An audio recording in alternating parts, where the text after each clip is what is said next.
Hello, I'm the Game Professor, and welcome to Games is Lit 101. Everyone loves to hate on QuickTime events, and I can't say I don't understand why.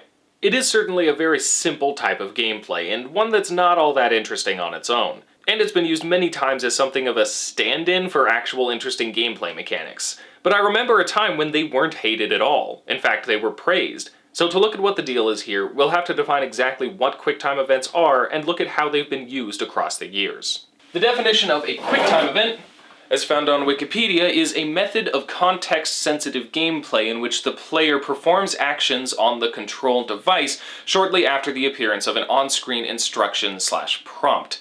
Now that's a pretty broad definition, but rightly so. There are a ton of different ways to implement QuickTime events. QuickTime events were used in a few games in the 1980s that were essentially animated films where the player had to follow button prompts to successfully continue through the game.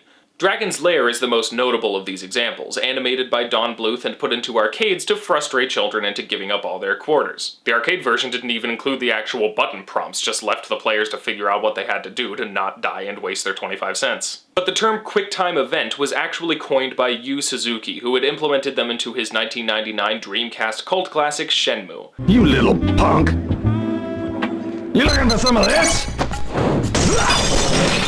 From that point on, they had fairly common use in one way or another, though their popular implementation into AAA games took a pretty sharp uptick after their use in the 2005 action classic God of War. Yes, as much as they're hated now, they were a critical darling in the first God of War game. A game so beloved and influential that they're still making them 12 years later, and tons of games since then have practically plagiarized the combat system to varying degrees. It featured QuickTime events in a pretty big way, alongside cool-looking action sequences at the end of basically every boss fight, and everyone loved it. GameSpot said they truly do a wonderful job of making you feel like you're right in the thick of the action rather than just having you sit through a cutscene of your character doing something cool. GameSpy compared it favorably to rhythm games like Britney's Dance Beat. Game Informer said they helped the action to string together flawlessly and provocatively. Point is, there was a time when QuickTime events weren't looked down on the way they are today. But of course, time passed, they were overused and poorly used, and we started to see past the illusion to recognize how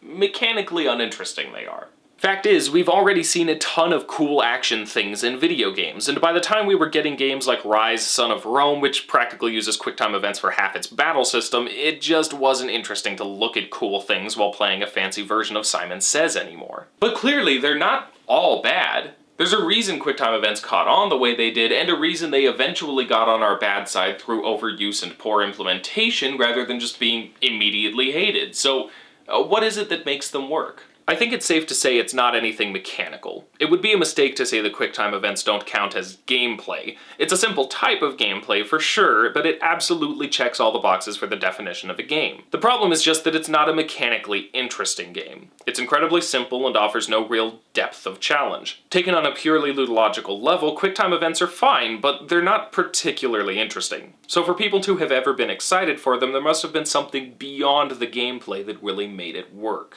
And that's actually pretty easy to figure out if we look at some other examples. Remember that definition earlier? It was really vague.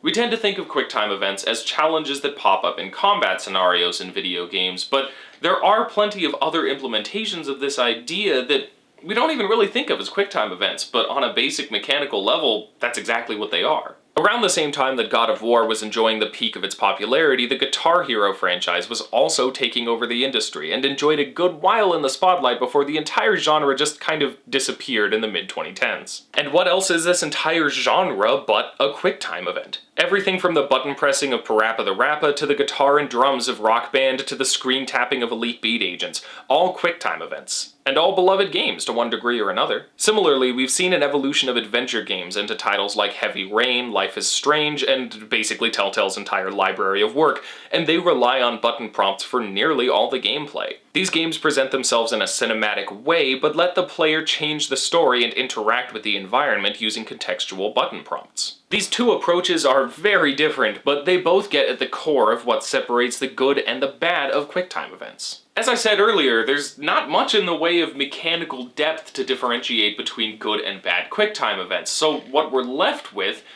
is audiovisual presentation, narrative context, and on-screen action. Basically, it's not so much a matter of what you're doing, but why you're doing it. When games like God of War used them, it was basically to merge the player's interaction with the visual flair of a cutscene, to do something that looked really cool without sacrificing the player's feeling of presence and involvement. The same use has persisted over time, but it's lost much of its value. Games show us cool things all the time, so the visuals aren't really enough to make up for the fact that all we're doing is pressing some buttons when the game tells us we should. The QuickTime event, or at least this kind of QuickTime event, hasn't aged super well.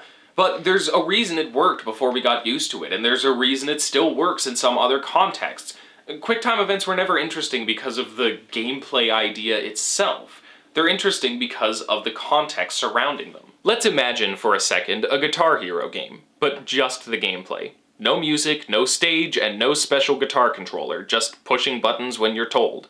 It would be super boring, right? On a purely mechanical level, Guitar Hero is about as fun and interesting as poking a wall in time with an imaginary beat. The only reason it's even mildly entertaining is because we have the music, we have the controller, we have the visuals. The gameplay may be simple, not easy certainly, but simple in concept, but the game's visuals, audio, and even its input device are designed in such a way that it becomes an extravagant fantasy of being a rock star and making awesome music for cheering crowds. There's similar reasoning behind the gameplay of modern adventure games too, if not quite so simple. These games use context-sensitive control schemes to allow for a broad range of actions with the limited buttons and movements of a keyboard or controller. A typical one action per button control scheme wouldn't work for story-based games where the player can perform a great variety of actions. So instead, these games use context-sensitive button presses and mouse or control stick movements to approximate the actions on screen. This approach isn't even about interesting gameplay, it's about allowing the player to interact with the story in a wide variety of ways. So in both these cases, QuickTime events are being heavily used, but they're not the whole point. They're not being used to simplify otherwise interesting combat gameplay or just to keep you pushing buttons while a cutscene rolls on. They're mechanics in service to an experience, and when that's done right, the simplicity of your input doesn't matter nearly as much as why you're doing it and how that input relates to what you're doing. When it comes down to it, interesting mechanics are obviously important, but they're not necessarily the entire point of any given game.